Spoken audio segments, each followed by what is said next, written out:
Buenas tardes, les doy la bienvenida a todos los que nos están escuchando ahora en Contigo desde el Corazón y también la bienvenida a todos los que nos escuchan en otras ciudades de México y en otros países.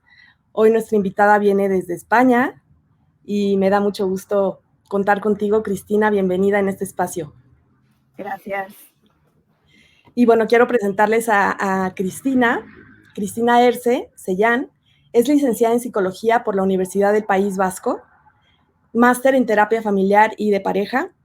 Tiene un diplomado sobre asesoramiento en materia de adopciones por la Universidad de Valencia, la primera promoción del curso de especialización en psicotrauma para la intervención con víctimas de malos tratos a la infancia impartido por Jorge Barudi y Marjorie D'Antañán.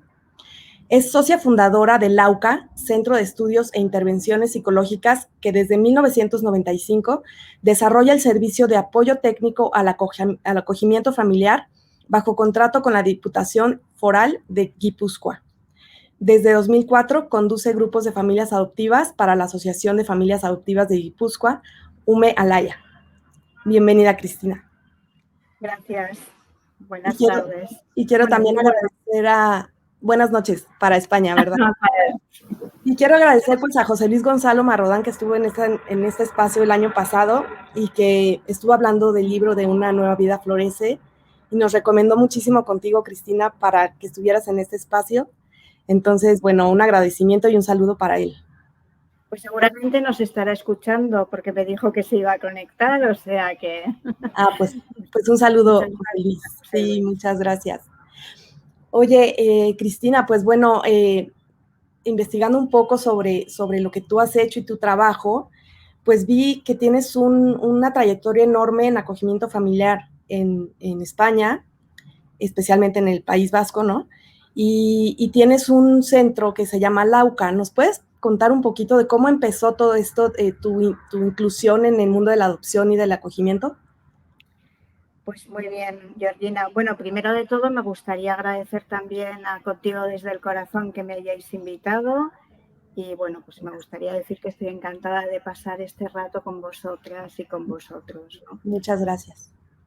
Bueno, en relación a cómo empezó esto, realmente empezó en la propia universidad. Cuando estaba terminando la carrera de psicología, pues bueno, tuve la suerte de tener un profesor que dirigía un grupo de investigación sobre maltrato infantil y la verdad es que era un tema que a mí me tiraba muchísimo. Entonces, bueno, pude entrar en ese equipo de investigación y ahí nos planteábamos que queríamos dedicarnos a todo lo que pudiera ir en beneficio de la infancia maltratada, que era el paradigma que había en ese momento, porque después ha habido un cambio de paradigma y se habla más del buen trato y no tanto en lo que es el maltrato, pero en aquella época se trabajaba más desde esa perspectiva. Y bueno, empezamos a mirar un poco cómo estaba la situación en nuestro entorno y nos dimos cuenta de que no había un programa de acogimiento familiar y que la ley ya exigía que todas las administraciones tuviesen un programa técnico de seguimiento de la medida de acogimiento familiar. Entonces, bueno, pues decidimos preparar un proyecto, lo presentamos en un concurso público, bueno, eso abreviando un poco, porque inicialmente no había nada, luego fue cuando la institución decidió sacar la ejecución de contrato a concurso público y decidimos ya presentarnos. Y bueno, empezamos con un proyecto que era un trabajo para 2 años con un máximo de 40 familias. Y lo que vimos rápidamente es que no se podía ayudar a las familias solo 2 años.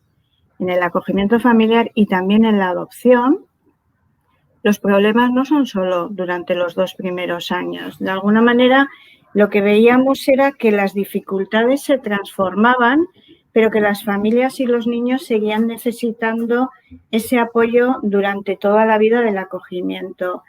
Y conseguimos ahí un logro muy importante porque la Diputación ya decidió que el programa iba a ser de por vida, de tal manera que en aquella época que yo sí llevaba casos directamente, porque ahora ya no los llevo, pues yo tuve chavales que los cogí con 6 años y terminé con ellos con 23. Porque algo que luego igual tenemos ocasión de mencionar es que ese apoyo no termina con los 18 años. Sí, importante. Entonces, bueno, también nos dimos cuenta que era muy importante introducir a la familia biológica en el trabajo que hacíamos en todo el sistema del acogimiento familiar. Entonces, bueno, empezó como algo pequeño y ahora mismo pues tenemos 410 chavales y 62 profesionales y familias pues un montón. Acogedoras creo que son casi 300, más las familias biológicas. En fin, bueno, una población importante para lo que es un territorio como porque sí, sí, pues muchas felicidades. La verdad es que sí es un trabajo enorme y con pues mucha gente que ustedes tienen la responsabilidad de toda esa parte, ¿no? De acogimiento y tal. Y bueno, a través de todo este trabajo que hiciste, comenzaste después a hacer grupos de apoyo para padres. ¿Cómo comenzó ese trabajo? Bueno, de forma previa surgió todo el boom de la adopción internacional en España. Fue un poco producto de varios factores, ¿no? Por un lado, adoptar en España se convirtió casi en algo imposible, ¿no? Había unas listas de espera de un mínimo de 10 años, con lo cual, pues las familias se desanimaban. Coincidió también con una época en la que en España yo creo que económicamente se vivió una época, bueno, yo creo que de las mejores desde el punto de vista socioeconómico. Las familias se sintieron más capaces de entrar en proyectos como podía ser una adopción y se dio la circunstancia de que se abrió la adopción internacional en muchos países, ¿no? Entonces, muchas familias que querían adoptar encontraron esa posibilidad en la adopción internacional, que era una posibilidad que no veían dentro del propio país, ¿no?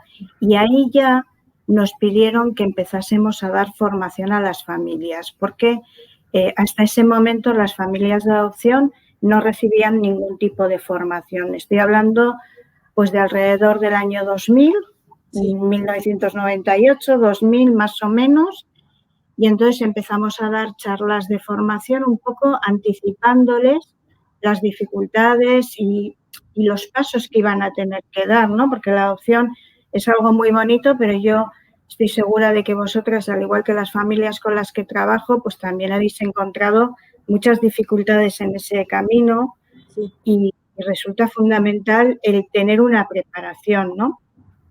Entonces, durante esos años estuvimos haciendo eso y también asesoramiento individual a familias que querían adoptar y que no tenían claro, que querían contrastarlo. Y luego de ahí dimos el paso a llevar talleres de padres con familias que ya habían adoptado. También un poco consecuencia de algo lógico, ¿no? Y es que una vez que los niños ya estaban en España, porque España durante algunos años fue el primero o segundo país que más adopciones internacionales realizó. Hubo un verdadero boom y claro, una vez que los niños estaban allí, las familias estaban con los niños, había que apoyar también a esos sistemas familiares y no solo se han venido realizando talleres con los padres, también con los niños. Alguno de ellos lo ha llevado, por ejemplo, José Luis, fomentando resiliencia, también talleres de Teraplay que lleva otra asociación. Es decir, que todo esto se enmarca en un proyecto más amplio de apoyo a la postadopción, ¿no? Porque no se trata simplemente de adoptar un niño, ¿no? Al igual que en el acogimiento hay que hacer un acompañamiento. Y me consta además que ahora se está intentando que ese acompañamiento sea cada vez mayor. Exacto, mayor y de más tiempo, ¿no? O sea, no, vamos, sí es importante el acompañamiento preadoptivo, el curso que se tiene que hacer, etcétera, pero el acompañamiento postadoptivo creo que es fundamental para las familias. ¿Y cómo es la dinámica de un grupo de apoyo dirigido a padres adoptivos? Bueno, pues si queréis os voy a contar un poco cuál fue nuestra historia. Nosotros ahora mismo son 6 talleres de padres los que llevamos sistemáticamente y nos reunimos una vez al mes durante 2 horas con cada grupo y en principio son grupos estables. El primer grupo fue en 2003 y la demanda que recibimos fue, oye, que nos gustaría que alguna de vosotras diese un taller sobre los orígenes a un grupo de familias adoptivas. Y ese grupo lo inició una compañera mía y la demanda fue para un mes. O sea, un taller. Como si me llamas tú ahora, como esta charla, teóricamente íbamos a dar un taller sobre orígenes y eso fue hace 17 años. Y hemos seguido. Pues ¿por qué? Porque empiezas a hablar y hablar del tema de los orígenes es un tema tan amplio, es algo tan grande que no lo puedes concentrar en 2 horas, ¿no? Entonces empiezas y surgen nuevas necesidades y eso va aumentando. Y como nos permitieron seguir, pues hemos seguido 17 años con una demanda de empezar con el taller de orígenes, ¿no? Sí. Este grupo, que es en el que está basado el libro del que luego hablaremos, empezó un año más tarde y lo empecé yo con ellas. Entonces, bueno, en el libro también lo explico un poco, no teníamos experiencia en esto. Sí que habíamos hecho talleres con familias biológicas, habíamos hecho talleres de prevención secundaria del maltrato, también con embarazadas, o sea, sí teníamos experiencia en el manejo de grupos, pero habían sido experiencias diferentes, ¿no? Nunca habíamos trabajado con familias adoptivas. Yo creo que era algo que no se había hecho tampoco previamente, porque la adopción hasta esa época se había llevado de una manera muy individual. La mayoría eran adopciones nacionales y que cada familia llevaba de manera aislada y no había conexión, tampoco estaban las asociaciones de familias. Todo esto fue creciendo a partir de ese boom que hubo en aquellos años y fundamentalmente a partir del boom con la adopción internacional. Entonces, bueno, era una experiencia nueva. Y bueno, pues la verdad es que al principio pues íbamos con la idea de preparar temas, formar, pues hablábamos pues de orígenes, de cómo, por qué habían querido adoptar. Es muy importante el poder valorar la motivación de cada familia. Yo en el libro también, que describe un poco la secuencia, en la primera parte es como una toma de contacto, es un conocernos. Uno no empieza a hablar de su intimidad el primer día, ni el segundo, ni el tercero, ¿no? Sí. Para que pueda haber realmente una conexión y para que pueda haber una confianza hay que trabajarlo. Entonces, yo siempre recomiendo, sobre todo los grupos, lleva un tiempo consolidarlos. Entonces, cuando se inicia un grupo, yo lo que recomiendo, y sobre todo un grupo de estas características, y lo hago en base a mi experiencia, entiendo que habrá otro tipo de experiencias igualmente válidas o mejores, pero a mí lo que me ha servido fue empezar desde una parte más formativa, que no amenaza, que nadie tiene por qué decir nada, que nadie tiene que abrirse si no le apetece, y al final, desde la formación llegábamos a la experiencia de cada familia, pero con un progreso. No era empezar, cuéntame tu historia, no, porque eso se puede vivir de una manera muy amenazante, ¿no? Entonces, la primera parte, como digo, tuvo un carácter más formativo y llegó un momento en el que sí que yo creo que ya se consolidó un vínculo, hubo una confianza y entonces ya lo que ocurrió es que lo formativo de manera expresa no tenía sentido, porque para expresarlo un poquito, para que nos hagamos a la idea, es un grupo de unas 11 o 12 personas que nos reunimos una vez al mes 2 horas. Es un grupo de adopciones muy complicadas, La verdad es que yo siempre digo que salgo muy contenta porque a mí me gratifica mucho como profesional y como persona, Sí. pero salgo también muy desgastada porque cada una de las familias tiene situaciones tremendas Sí. y hay mucha dureza en lo que tienen que vivir también. Como todo en la vida, hay muchas emociones muy positivas. Es un grupo muy emocional, para lo bueno y para lo malo, ¿no? Pero que a la vez también eso es lo que le da mucha autenticidad, ¿no? Entonces, precisamente porque es un grupo muy emocional, yo me di también rápidamente cuenta de que necesitaban hablar. Y cuando ya ese vínculo ya estaba consolidado, ya había una confianza, lo que hicimos fue invertir el proceso. Es decir, yo ya no llevaba lecturas, no llevaba un tema de partida, sino que yo iba y decía, bueno, a ver cómo ha ido el mes. Y a través de lo que ellas iban contando, íbamos entrando en los temas y yo siempre intentando dar la parte profesional, ¿no? Intentando aportar los contenidos más teóricos, pero desde un proceso inverso. Claro. Sí, yo puedo seguir hablando, entonces prefiero pararme para que me vayas tú preguntando, Georgina, porque si no, igual yo hablo de unas cosas y os interesa más otras, ¿no? No, me parece interesantísimo lo que nos estás platicando porque, bueno, en México, con el colectivo Embajadoras y Embajadores Adopción México, que es un colectivo al que pertenezco, también estamos ofreciendo estos grupos desde hace poco, desde hace un año o dos, y sí, tal cual es así, de pronto al principio es como hablar un poco sobre temas que nos interesan a todos, poner algo, pero desde nosotras como facilitadoras, pero poco a poco las familias se van abriendo y sí es un espacio, es como un bálsamo, yo digo, para las familias, porque son temas que no podemos muchas veces hablar con otras personas, ¿no? Ni siquiera con nuestras propias familias o con nuestros amigos, ¿no? Porque muchas veces no se comprende lo que vivimos. Y en ese grupo, pues encontramos la experiencia de uno le sirve al otro, ¿no? Esa es la base fundamental del grupo, ¿no? Ellas siempre lo que valoran es que en el grupo se les escucha de otra manera.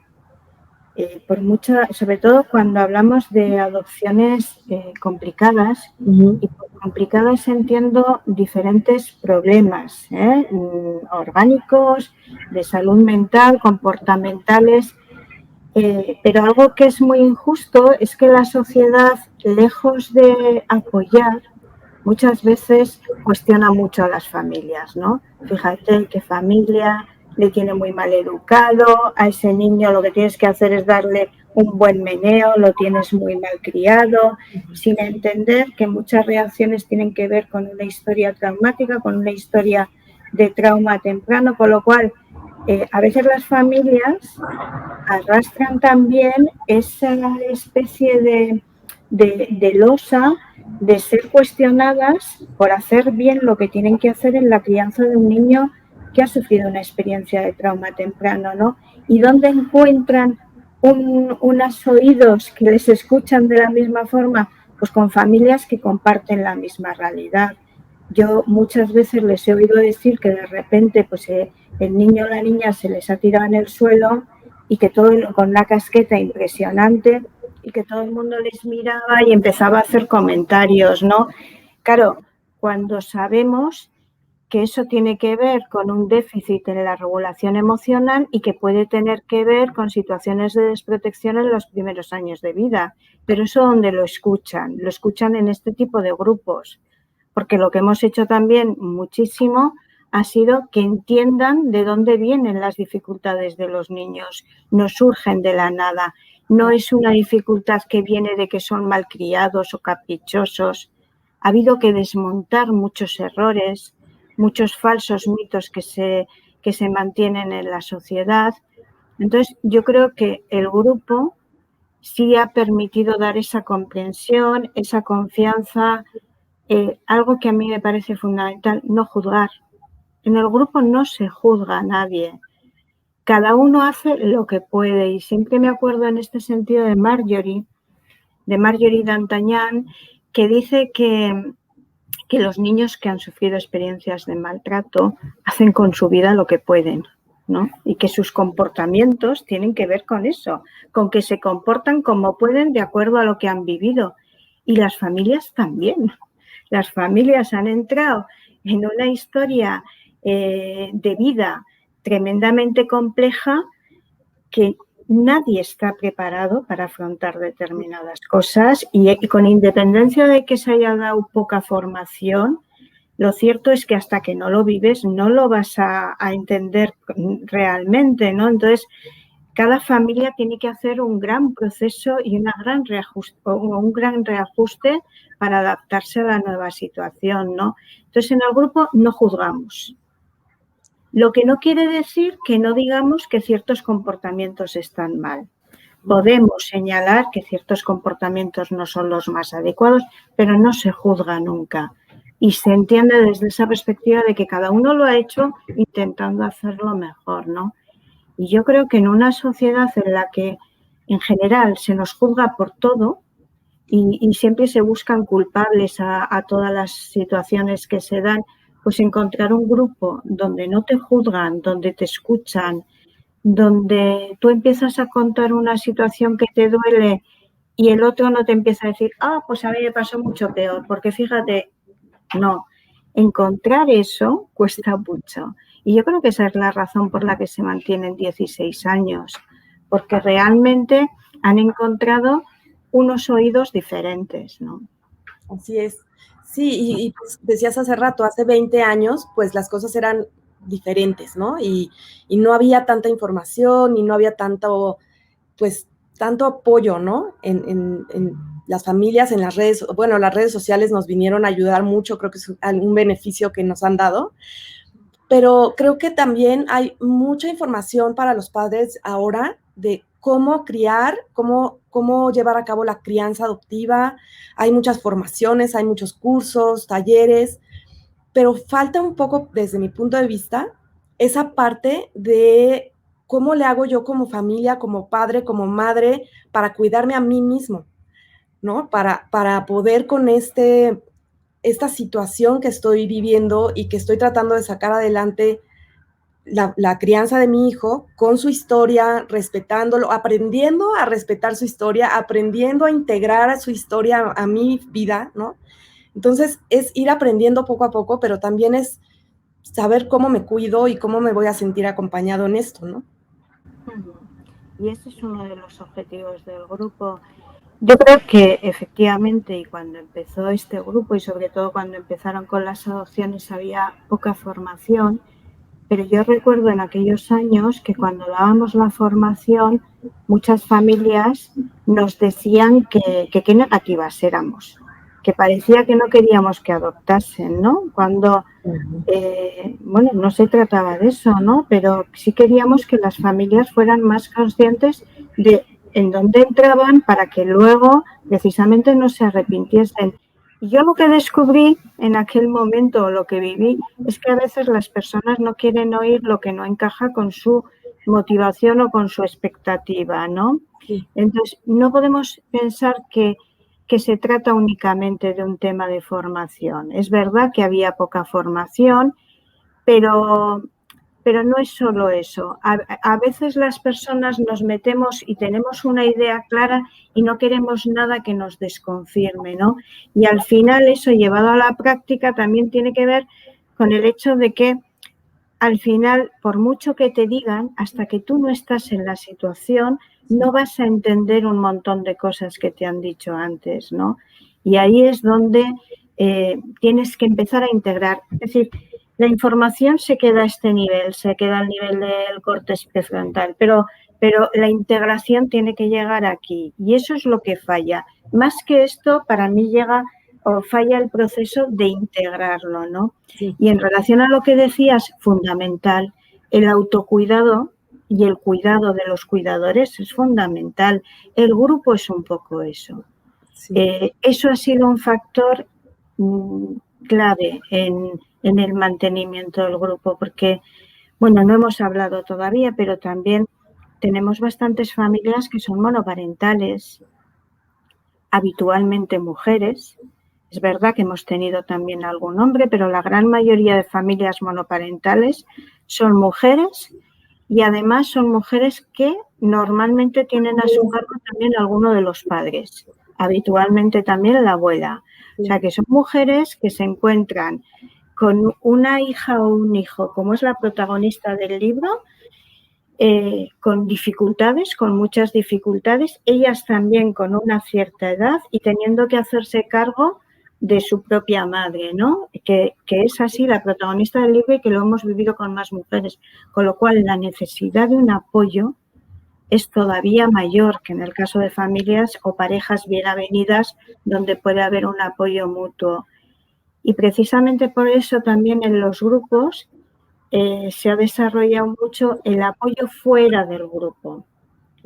Rápidamente hicimos un grupo de WhatsApp, rápidamente se empezó con el tema de, oye, pues vamos a hacer cena, vamos a juntarnos, y luego se pasó a, bueno, vamos a hacer con todas las familias, nos juntamos, que se conozcan los niños, ha permitido también un apoyo entre los niños, porque una de las cosas que también encontramos habitualmente es que son niños que tienen bastantes dificultades en las relaciones sociales. Entonces, este tipo de contactos también permiten crear redes de integración social para los niños, ¿no? Entonces, bueno, fundamental. Y lo que tú señalas de cuidar al cuidador es que es imprescindible. La pena es que a veces nos encontramos con muchas personas que te dicen, ¿y con quién dejo a mi madre y a mi hija? Claro. ¿No? Esa es una realidad que pesa. Sí. Pero bueno, el grupo yo creo que hace ahí un trabajo fundamental. Y otra cosa que ahora que hablas de las familias monoparentales que se acercan a los grupos y que forman parte de ellos, pues creo que también es una oportunidad de conocer la diversidad de familias que existen hoy en día o que siempre han existido, pero que hoy podemos tener más visibilidad, ¿no? Y conocer esa diversidad, respetarla sin juicios, como bien lo dices, con empatía, y la diversidad en la adopción, ¿no? Porque no todos tenemos las mismas complicaciones o las mismas circunstancias, ¿no? Eso es. Yo creo que el mundo de la adopción es un mundo estrechamente ligado a la diversidad, ¿no? Y, por ejemplo, en la adopción internacional, yo me remito un poquito a la situación en España, ¿no? Nunca habíamos visto personas chinas y de repente, bueno, yo tengo a familias que tienen a un niño de África, a una niña de Guipúzcoa, a otro niño de Sudamérica, porque es que estamos viviendo el surgimiento de familias multirraciales, ¿no? Y además de la diversidad en cuanto a razas, en cuanto a composición, monoparentales, biparentales, en España también está permitida la adopción por parte de parejas homosexuales. Sí. No tenemos, y de personas homosexuales solas, no tenemos muchas adopciones internacionales porque la gran mayoría de los países que hacían adopciones internacionales no lo permitían, ¿no? Pero, por ejemplo, en acogimiento familiar, que únicamente rige la ley nuestra, en este caso la del País Vasco y la de España, pues tenemos todavía muchísima más variedad de familias. Tenemos familias de dos mujeres juntas, familias de dos hombres, familias de una mujer sola, un hombre solo. Y la verdad es que la experiencia a ese respecto ha sido extraordinaria.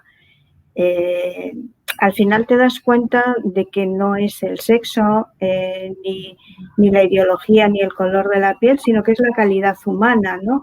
La que construye una familia, ¿no? Y en eso estamos. Y por ejemplo, nosotros tenemos claro que no hay una familia o una estructura de familia ideal. Y ni siquiera una estructura de familia que sea la mejor para cualquier niño, para cualquier niña. Por ejemplo, se tiende a pensar que los niños están mejor en familias donde hay otros niños. Y en nuestra experiencia hemos visto que algunos niños están tan dañados que no pueden ir a familias donde hay otros niños.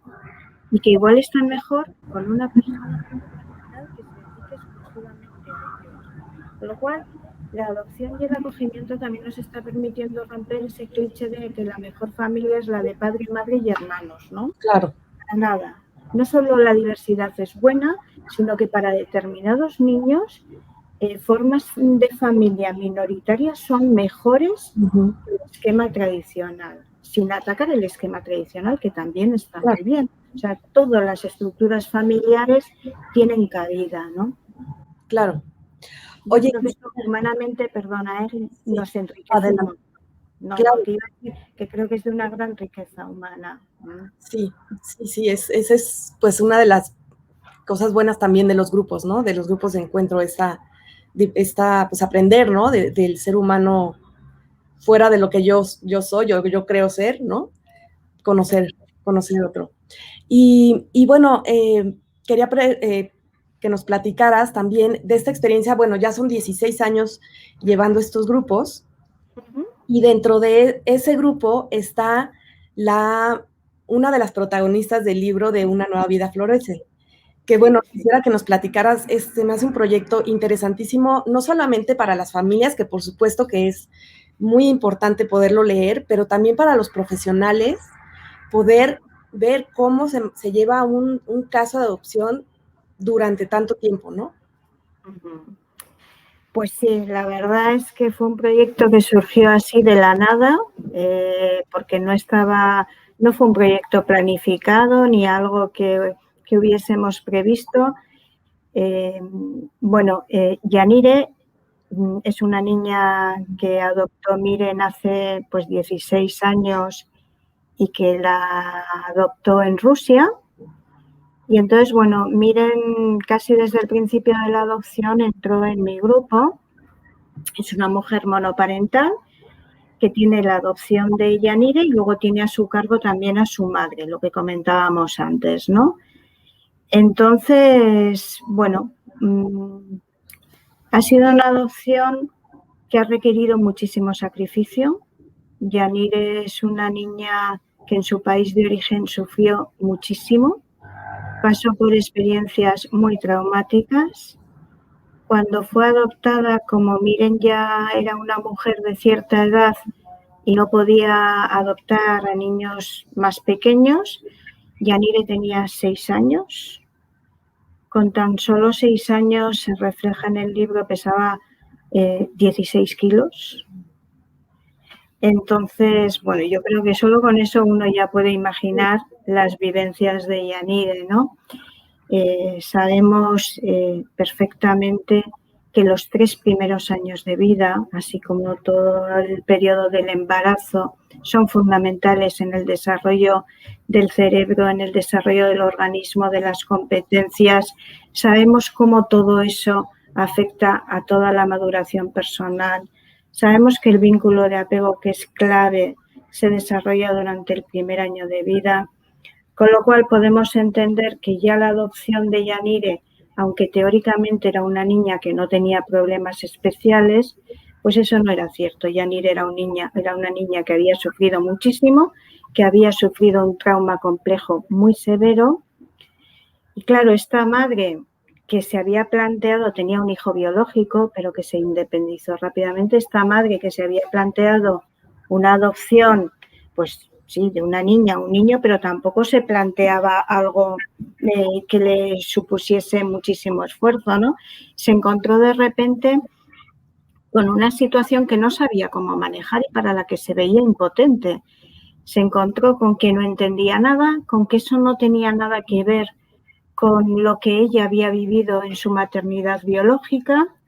Y empezó, pues lo que han hecho muchas familias, empezó a buscar. Entonces, bueno, primero dio con el grupo, luego dio con Carmen.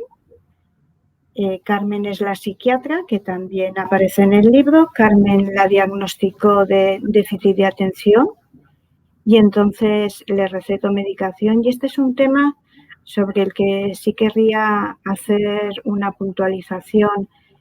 La mayor parte de los niños que tenemos en adopción, muchos de ellos tienen un diagnóstico de TDAH, pero no quiere decir que se sobrediagnostique. Lo que pasa es que las áreas que se desarrollan con el trauma complejo, las áreas cerebrales que quedan afectadas con el trauma complejo y con el trauma del desarrollo, son similares a las que quedan dañadas cuando hay un TDAH, por ejemplo, por razones genéticas. Entonces, al final, no se trata tanto de entrar en si el TDAH es por razones genéticas o por una cuestión medioambiental. Lo importante que tenemos que tener todos claro es que los síntomas son los mismos. Si los síntomas son los mismos, el diagnóstico es oportuno y además la medicación tiene muy buenos resultados. Lo digo porque ha habido una corriente muy contraria a la medicación y no es nuestro caso. Nosotros sabemos que con las dificultades cerebrales que tienen estos niños, porque al final el TDAH no es un trastorno del movimiento, el TDAH es un trastorno de maduración cerebral. Entonces, si no hay un tratamiento que permita que estos niños por lo menos estén en un estado mínimo de tranquilidad, no vamos a poder trabajar nada.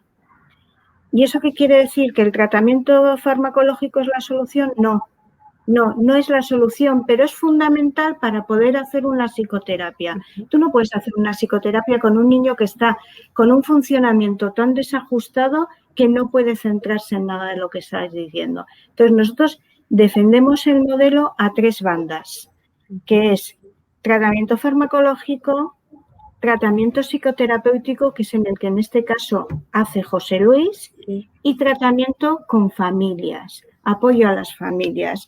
Nos parece que en la adopción es el abordaje más completo, porque necesita mucha ayuda a la niña, pero también necesita mucha ayuda a la madre.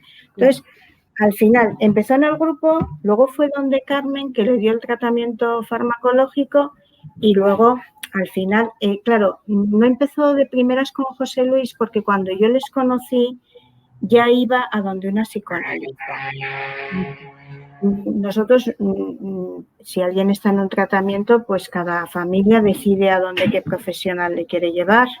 Entonces, bueno, es un abordaje que no está muy en sintonía con nuestra forma de entender estos temas, pero durante unos años estuvo yendo y ya la madre llegó un momento en que dijo que aquello no le estaba ayudando y entonces le llevaron de José Luis.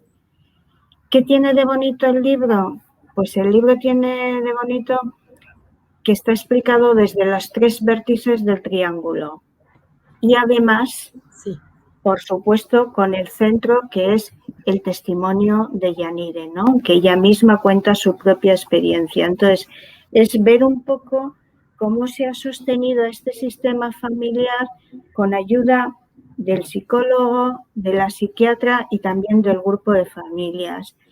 Hablando con Miren, ella siempre me dice que si no hubiese sido por todo este apoyo, ella no habría podido sola, porque realmente ha sido una adopción y sigue siendo una adopción muy compleja. Sí. Y si alguien espera encontrar un cuento muy bonito, con un final feliz, donde los problemas ya han desaparecido, pues no, ese no es el libro. Los problemas siguen estando. Aquí no hay atajos y los problemas están, pero ¿qué ha cambiado? Ha cambiado la forma de vivirlos que tienen las protagonistas y la forma de entenderlo por parte de la madre.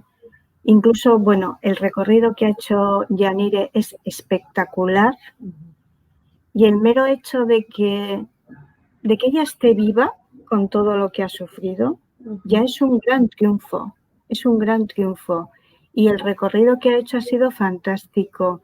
Entonces, quiero decir también que para ella ha sido un subidón de autoestima el ver que su historia podía ayudar a otras personas. Está contentísima, ha estado siguiendo pues en Facebook, en Goteo, cuánta gente le interesaba su historia y la verdad es que es lo que más nos emociona, ¿no? El ver cómo ella lo está viviendo con esa ilusión. Y yo cito en el libro una frase de Víctor Frank que me parece muy importante y es la de, que el sufrimiento empieza a no doler tanto cuando puedes darle un sentido, ¿no? Ujú. Y Sí, lo que ha hecho Yanire y Miren, lo que han hecho es poder dar un sentido a su sufrimiento. Ya no es una niña que tiene unas reacciones horribles que nadie entiende. Ahora es una niña que ha sufrido mucho, que tiene un trauma temprano, que tiene mucha dificultad para confiar, que tiene una autoestima baja. Y claro, verlo desde una perspectiva o verlo desde otra es radicalmente distinta. claro. Y luego yo, tengo que decirlo, José Luis desarrolla 8 años de terapia con esta niña desde el modelo de la traumaterapia, que es en el que nos movemos los dos y en el que nos hemos formado, de Jorge y Marjorie, y me parece que eso tiene un valor increíble, porque yo no conozco libros donde se desgrane tanto el trabajo que se ha hecho en Sala de Valientes, que dice Marjorie, ¿no? Entonces, bueno, la riqueza del libro es que es experiencial, que recoge muchos testimonios. Es un libro que está escrito desde el corazón, pero que además tiene mucha parte también técnica. Entonces, sí pensamos que puede llegar a un público muy amplio. Claro, claro. Es literalmente, y como lo dices, un trabajo integral que se hace con las familias, pues con los hijos, ¿no? Por adopción y sus familias. Y bueno, es un largo recorrido el que se narra en este libro, ¿no? Y de trabajo tanto de José Luis como de la psiquiatra, como tuyo, de la madre, ¿no? Entonces, creo que es ver el trabajo integral y también como familias, entender que este no es y ya lo decías bien antes, no es algo que es rápido, ¿no? Es un trabajo rápido, que rápido voy a encontrar la solución y todo va a ser como un libro de cuento de hadas con final feliz, sino que es un trabajo de vida, ¿no? Es un trabajo de vida de empezar a acompañar el día que nuestros hijos llegan con nosotros hasta el final, ¿no? El otro día leía, me parece que en el blog de Buenos Tratos de José Luis, que decían, no podemos hablar de adopciones fallidas a lo mejor hasta después de unos 30 años de ver cómo funciona la familia, ¿no? Y luego yo creo que es muy importante, y también lo hemos querido destacar en el libro, que no podemos valorar a estos niños en función de parámetros habituales. Tenemos que valorar a cada niño en su contexto de vida. O sea, porque claro, si de hecho Yanire ahora mismo tiene una incapacitación, pero es que es un éxito todo lo que ella ha logrado. Claro. Y lo tenemos que valorar viendo desde dónde parte.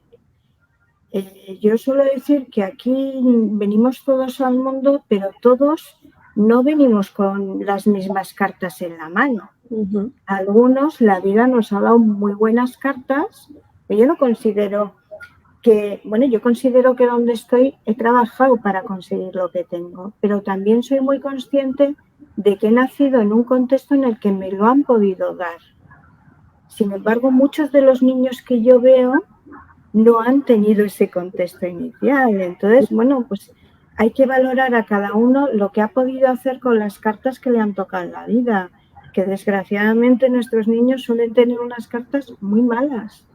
Entonces, Sí. como digo, Yanire, habrá quien diga, pues madre mía, pues esta chica no ha evolucionado tanto, ha evolucionado muchísimo. Para empezar, que siga viva. Bueno, ella además, junto con el libro, ha escrito una carta dedicada a los lectores. Y es una carta muy, muy emocionante y además va acompañada de un dibujo porque dibuja muy bien. Y ella lo expresa de maravilla, lo que ha sido todo este camino. Entonces, el libro no es una historia de éxito, es una historia de vida, es realista y es una historia de lucha, de sacar adelante de donde no hay, porque estamos hablando de Yanire, pero yo fundamentalmente he tratado de integrar en el libro la visión de la madre, de las familias, ¿no? Y ella, yo sé que ha habido momentos donde ha estado realmente desesperada, ¿no? pero al final le ha dado a Yanire lo más importante que se le puede dar, que es el amor incondicional. Ella tendrá más o menos competencias, lo hará mejor o peor, en algunos momentos mejor y en otros peor, pero la quiere de manera incondicional. Y ese es el objetivo nuestro siempre, que cada niño se sienta querido de manera incondicional. Es un objetivo para cualquier niño, también para los biológicos. Claro. Pero en el caso de niños que han sido abandonados y que han sido maltratados, eso cuesta todavía más. Tú que tienes las dos experiencias, sí, lo podrás saber también, sí, ¿no? No es lo mismo, ¿no? Quizá. Exacto. O por lo menos es lo que a mí me transmiten también muchas familias que lo tienen, ¿no? Sí, como que ellos mismos no se lo creen, ¿no? Entonces un poco más de trabajo de que ellos vean que verdaderamente sí, está el amor incondicional, independientemente de la forma como llegaron a la familia, ¿no? Eso es. Parece más fácil para los que llegaron de manera biológica, ¿no? Que llegaron así, pero sí veo la diferencia también. Y bueno, y también algo que me conmueve mucho de este libro es que, bueno, se lanzó una convocatoria para que las personas pudiéramos apoyar para que se publicara. Y bueno, se pusieron como una meta de cierto tiempo, y antes de ese tiempo, de ese límite, ya se había logrado la meta, ¿no? Entonces es muy lindo ver cómo pues las familias estamos pues con mucha necesidad de también tener ese tipo de documentos, ¿no? Pues sí, la verdad es que siempre si emociona participar en un libro así, pues todavía le da más emoción el que sea un libro solidario, ¿no? Un libro que ha nacido pues por el deseo de muchas familias, como comentas, de muchos profesionales, y luego también, bueno, pues para nosotros es una alegría que los beneficios que pueda haber, que tampoco serán muchos, pero lo poquito que pueda haber de beneficios va a ir a ayudar a las personas que atiende la asociación Exil, fundada por Jorge Marjorie, y que atiende a víctimas de la violencia política y a niños y familias que sufren experiencias de maltrato y de desprotección, ¿no? Con lo cual es un libro en el que todo es ganar. Todo es ganar porque ganamos los que lo hemos escrito, que nos sentimos orgullosos de haber podido participar en un proyecto así. Creo que ganan los lectores porque es un testimonio que yo creo que aporta y que va a llegar, y ganan también pues las familias o las personas que se puedan beneficiar de esos beneficios que pueda haber, que no serán muchos, pero los que sean estarán bien. Sí.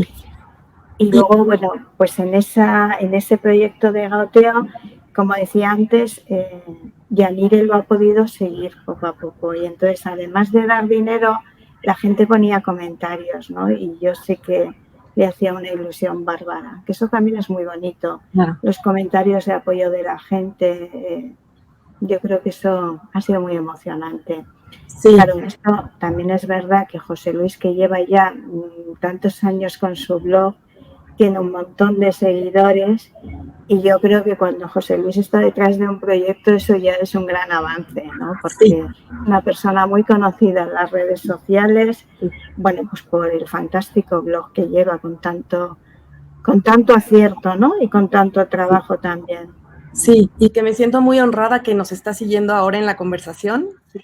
Sí, luego le llamaré.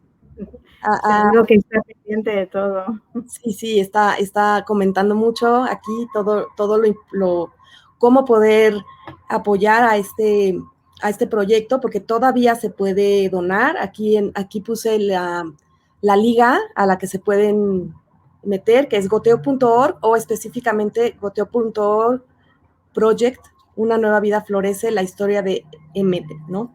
De mi adopción. Entonces, pues gracias, José Luis, también por estos datos, porque sí todavía se puede donar. Y preguntaban cómo podemos en Latinoamérica conseguir este libro, porque en el momento de que uno entra para donar, pues sí viene la opción de que bueno, hay varias opciones que te dan, ¿no? Según la cantidad de dinero que quieras aportar, pero viene la opción de que te lo envían si vives en España. Si vives fuera de España, hay que escribir a una liga que aquí puso José Luis, que lo voy a poner, que es editorialsentir.com, diagonal distribuidores. Y ahí podemos conseguir el libro en Latinoamérica, que a mí me explicaron que también será por ahí de marzo, que ya lo podríamos tener. Entonces, bueno, pues a quien quiera aportar todavía tiene oportunidad de formar parte de este proyecto, ¿no? Eso es, sí, sí. Y de mandar comentarios también y todo, porque todo el que escriba algo que sepa que Yanire y Miren lo leerán, ¿no? Que son las verdaderas protagonistas de este libro, ¿no? Así es. Y bueno, Cristina, pues estamos casi por terminar, pero bueno, quisiera que nos dijeras un poco, hay algo importante que creo que mencionaste, que es que además de esta forma integral de llevar las adopciones, pues es importante también que las familias busquemos profesionales que estén especializados en el tema, ¿no? Sí, sí. A ver, uno de los grandes dramas de las familias, y te lo describen así, es el peregrinar por diferentes profesionales, ¿no? Y creo que ahí las familias tienen que tener mucho cuidado, porque, bueno, hoy en día salen terapias de todo tipo. Yo no quiero despreciar el trabajo de nadie, pero creo que este es un tema muy serio y que tampoco lo puede manejar cualquier persona. Entonces, hay cantidad de profesionales que no tienen cualificación suficiente como para hacer un buen trabajo, porque, claro, requiere una formación muy especializada. Cuando nosotros decidimos formarnos con Jorge y con Marjorie, compartíamos una idea que nos parece fundamental. Y era algo que lo habíamos vivido en nuestra experiencia práctica, ¿no? Nosotros vivíamos la situación de que mandábamos un niño a terapia y el niño llegaba muy asustado o llegaba enfadado y entonces se sentaba enfrente del terapeuta y le decía, a ver, cuéntame, ¿qué te pasa? Y el niño igual no hablaba en toda la hora. Y entonces te mandaban al niño de vuelta y te decían, el niño no está preparado, tiene muchas resistencias y no está preparado para la terapia, ¿no? Decíamos, no, el problema no es que el niño no está preparado, el problema es que los adultos no estamos preparados para entender su lenguaje y para comunicarnos con ellos en el lenguaje en el que pueden hablar. Y entonces, partiendo de esa idea de que la tuvieron Jorge y Marjorie, pero que conectó muy bien con nuestro sentir, dijimos, es que estos niños no se pueden sentar delante de un terapeuta y que les diga eso. Hay que encontrar otras formas de comunicación con ellos, ¿no? Entonces, la formación que hemos recibido y en la que seguimos creyendo y trabajando es una formación especializada en la comprensión del trauma temprano en los niños, de cuáles son las características, de cómo pueden manifestar los problemas estos niños, de entender lo que les está pasando, de acercarnos a su mundo a través de sus herramientas, no a través de los adultos, y eso no lo hace cualquiera. Entonces, yo lo que sí recomendaría a las familias es que si empiezan con un profesional y pasado un tiempo razonable no ven avances, que no se resignen y que busquen también profesionales que puedan conectar con ellas, con los niños y que puedan hacer un buen trabajo, ¿no? Y efectivamente creo que no cualquier profesional sirve. Al igual que, bueno, pues en cualquier parte de la medicina, cualquier médico no sirve para todo. Pues esto es igual, cualquier profesional o cualquier terapeuta no sirve para trabajar desde el enfoque de la traumaterapia con niños que han sufrido trauma temprano. Y yo creo que eso se ha minimizado la importancia de ese hecho y se ha minimizado porque desgraciadamente tenemos pocos profesionales formados en esto. En España la verdad es que los profesionales que tenemos formados suelen tener bastante trabajo porque no hay muchos. Sí, no hay muchos. Y bueno, José Luis también la vez pasada nos dio la buena noticia de que este diplomado posiblemente salga en línea. Entonces, bueno, tendremos ahí una opción. Y también, bueno, estamos en México, hay un diplomado también que se está dando para especializar psicoterapeutas en adopción de la Escuela Alfaga. Entonces, bueno, ojalá que más profesionales se especialicen, ¿no?, en esta área, porque sí hay mucha necesidad en las familias. Y bueno, Cristina, también creo que es importante, antes de despedirnos, pues seguir animando a las familias, a los padres, a las madres, que se integren a grupos, ¿no? Que se integren a grupos que hacen mucho bien, para la crianza. Sí, mira, yo ahí, cuando nosotros empezamos, hubo muchas familias que dijeron que no querían participar en los grupos porque lo veían como guetos, ¿no? Como los adoptados, ¿no? Un gueto comarca, ¿no? Y sin embargo, bueno, pues ha habido familias que después se han arrepentido, ¿no?, de no haber podido participar, porque yo lo que tengo claro es que participar en un grupo no te convierte ni mucho menos en un gueto. Lo que pasa es que hay que ser muy valiente para exponer públicamente tus vulnerabilidades, y yo creo que las familias que lo hacen son muy valientes en ese sentido, y creo que también su experiencia de buscar ayuda va a normalizar la experiencia de los niños para hacerlo.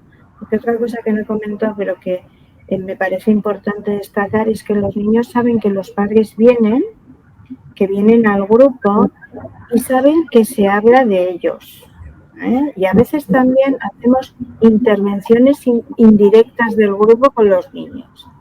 He hablado con el grupo de esto y el grupo me ha dicho, y nos ha dado también muy buen resultado. Así, el grupo que ha dicho, y al grupo le ha gustado lo que he hecho, incluso hemos reforzado a algunos niños, oye, pues he contado lo que has hecho y el grupo lo ha visto pues con muchísima ilusión, me han dicho que te felicite. O sea que el grupo no solo trabaja con los que van, el grupo trabaja también con los que no van. Esto también quiero decir que respeto muchísimo y que es igual de respetable no ir a los grupos. Quiero decir que es una decisión individual, pero tan respetable es la decisión de no ir como la de ir. Y yo animaría a que, en definitiva, quien sienta que necesita ayuda, que la busque. Porque al final los problemas, si no se atajan, van aumentando y luego es mucho más difícil el poder encontrar soluciones, ¿no?